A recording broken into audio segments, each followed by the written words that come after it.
think one of the big mistakes is negotiators often try to sell benefits before they are empathetic to the pain. And empathetic to the pain. Yeah, I have to understand your pain.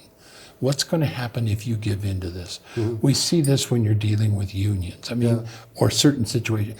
Somebody's going to endure a lot of pain. Yeah. Can I understand that? We're downsizing or whatever. If I'm a union leader, how do I go back and explain that to my members? Yeah.